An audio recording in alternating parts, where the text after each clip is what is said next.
Epione pain management and regenerative centre. ఇక మీ నొప్పులు శాశ్వతం కావు. కానీ జెండా మీద పెట్టి ఊరేగించేది ఆ దేవుళ్ళకు ఒక్కొక్క సంవత్సరానికి ఒక్కొక్క రోజు ఉంటుంది. శ్రీరామనవమికి వాళ్ళ కళ్యాణం రోజు దేవుళ్ళని ఊరేగిస్తారు. హనుమాన్ జయంతి రోజు హనుమాన్ దేవుడిని ఊరేగిస్తారు. లేదా ఇంకొక వెంకటేశ్వర స్వామిని ఒక రోజు ఊరేగిస్తారు. కానీ ఓట్లప్పుడు ఊరేగించద్దు కదా. ఓట్లప్పుడు తీసుకొచ్చి పాపం దేవుడు అంటే గౌరవించటోళ్ళం కూడా పార్టీ ఆ జెండా పట్టుకున్న వాళ్ళని చూసి ఆ దేవుని తిట్టే పరిస్థితి వస్తుంది. కాబట్టి దయచేసి ఇవాళ అభివృద్ధి అడిగితే అయోధ్యను చూపెడుతున్నారు. మరి అయోధ్య నిర్మాణానికి కూడా ఎక్కడి నుంచి పట్టుకోపోయాడు. మనం ఇంటికి తల్లింట్లో రాసిన చందాలు తీసుకుపోయి అక్కడ కట్టారు. సరే బీజేపీ బీఆర్ఎస్ 10 ఏళ్ల పాలన ఈ దేశంలో కానీ ఈ రాష్ట్రంలో ప్రతి పార్టీకి 10 ఏళ్ళ అవకాశం ఇచ్చేది. ఒకప్పుడు తెలుగుదేశం 10 ఏళ్ళు, కాంగ్రెస్ 10 ఏళ్ళు, బీఆర్ఎస్ 10 ఏళ్ళు, మళ్ళా ఇప్పుడు కాంగ్రెస్కి ఇచ్చారు. గతంలో కూడా ఇదే ఆనవాయితీ దేశంలో కూడా ఉన్నది. 10 సంవత్సరాలకు ఒకసారి ప్రభుత్వాలు మారుతుంది. ఈసారి కూడా పక్కకు 100కు 100% దేశంలో కాంగ్రెస్ పార్టీ అధికారంలోకి వస్తుంది. రాహుల్ గాంధీ గారు ప్రధానమంత్రిగా ఢిల్లీ కోట మీద మరి 3 రంగుల జెండా ఎగరేయడం ఖాయమని కూడా ఈ సందర్భంగా తెలియజేస్తాము. బీజేపీ వాళ్ళు 10 సంవత్సరాలలో అభివృద్ధిని ఎప్పుడో విస్మరించారు. నేను ఇక్కడ ఉన్న వాళ్ళందరినీ అడుగుతున్నా, మీ గల్లీలలో రోడ్లు వేసిర్రా? మీ ఊర్లలో ఇల్లు ఇచ్చిర్రా? మీ ఊర్లలో ఏమన్నా కెనాలు కట్టించిర్రా? మీ పిల్లలకి ఏమన్నా ఉద్యోగాలు ఇచ్చిర్రా? మరి మాట మాట్లాడితే గుడి గుడి అంటారు కదా, కనీసం గుడైనా కట్టించిండా? గుడి కట్టించింది మనము, బడి కట్టించింది మనము, కరెంట్ ఇచ్చింది మనము. మరి కేవలం 1130 మెగావాట్ల కరెంట్ ఉండే ఈ రోజు 3 లక్షల మెగావాట్ల కరెంటు ఉత్పత్తి తయారు చేయించింది కాంగ్రెస్. ఇవాళ వేలాది లక్షలాది ఊళ్ళలో స్కూళ్ళ నిర్మించింది. పేదోళ్లకు 100 రోజుల పని కల్పించింది. ఆ 100 రోజుల పనిని కూడా ఇవాళ తీసేస్తుంది. కుదేలు చేసి పని లేకుండా చేస్తుంది. కరోనా వస్తే ఇవాళ 100 రోజుల పని పేదోళ్లకు గతే అయింది. సిటీలలో బతికే పిల్లలకు కూడా వచ్చి గడ్డపర బట్టి గదే పని చేశారు. మరి మోడీ గారు ఏం చెప్పారు? తాళి బనావో, ఏమంటారు, తాళి కొట్టుడు, దబావో, తాళి బజావో అన్నాడు, లైట్ వెలిగి అన్నాడు. మరి కరోనా పోయిందా? అన్నదమ్ముల్లో కలిసి ఉండేటువంటి వాళ్ళ మధ్య చిచ్చు పెట్టి ఓట్లు వేయించుకున్నారు తప్ప ఆ ఊళ్ళలో కూడా ఏమి ఇయ్యలే. మరి ఈ పార్లమెంట్ గెలిపించారు. ఈ పార్లమెంట్కి 8,000 కోట్లు ఇచ్చారు. ఒక్కసారి చూడండి.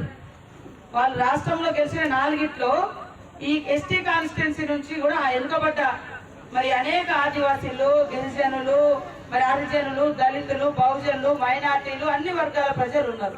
మరి వారి అభివృద్ధి కోసం ఏమి ఇచ్చిండు ఒక్కసారి ఆలోచించండి. కాబట్టి ఇక్కడ ఉన్నటువంటి కార్యకర్తలు, నాయకులు అందరూ దయచేసి ఏదో వాళ్ళు టీవీలను మెయింటైన్ చేస్తారు, ఢిల్లీ టీవీలను, లేదా యూట్యూబ్ ఛానళ్లను, లేదా సోషల్ మీడియాను వాడుకొని ఇవాళ కర్ణాటకలో కానీ తమిళనాడులో కానీ నిన్న తమిళనాడులో కూడా పెద్ద ఎత్తున కాంగ్రెస్ 1 సైడ్ అలయన్స్, కేరళలో 20కి 20 రాహుల్ గాంధీ గారి నాయకత్వంలో గెలవబోతున్నారు. నేను పోయాల్సిన అక్కడ 3 రోజుల ప్రచారం. కాబట్టి అక్కడ ఎలక్షన్లో కూడా లేదని దుష్ప్రచారం చేస్తున్నారు. మన వాళ్ళు కెనాల్లో లిఫ్టులు అడుగుతున్నారు. అవన్నీ కూడా ప్రతిపాదనలతోటి ముఖ్యమంత్రి రేవంత్ రెడ్డి గారు సిద్ధంగా ఉన్నారు. ఆదిలాబాద్ జిల్లా అంటే ప్రత్యేకమైనటువంటి అభిమానం ఆయనకు. ఆయన ముఖ్యమంత్రి అధ్యక్షుడు అయిన తర్వాత ఫస్ట్ ఇదే ఆదిలాబాద్ జిల్లాకు వచ్చిండు. ముఖ్యమంత్రి అయిన తర్వాత కూడా ఇదే ఆదిలాబాద్ జిల్లాకు వచ్చిండు. కాబట్టి కష్టాలు చేసిన బిడ్డగా నాకు ఈ యొక్క జిల్లాకు ఇన్ఛార్జ్ మినిస్టర్ గా చేయడం జరిగింది. వాస్తవానికి నాది ఆ కోసకు, మీరు ఈ కోసకు ఉన్నారు. అయినా కూడా నాకు కూడా మీరంటే అభిమానం. ఇక్కడ వెనుకబడ్డ వాళ్ళు ఉన్నారు. అక్షరంలో అగ్రభాగాన ఉన్నా మరి అభివృద్ధిలో మనం వెనుకబడి ఉన్నాం. కాబట్టి ప్రత్యేక దృష్టి పెట్టాలని మనం తిరుగుతా ఉన్నాం. పేదోడు దేవుడికి అగరబత్తి కూడా ముట్టియలేని పరిస్థితి తీసుకొచ్చింది. ఇది మీరు చేసిన భక్తి.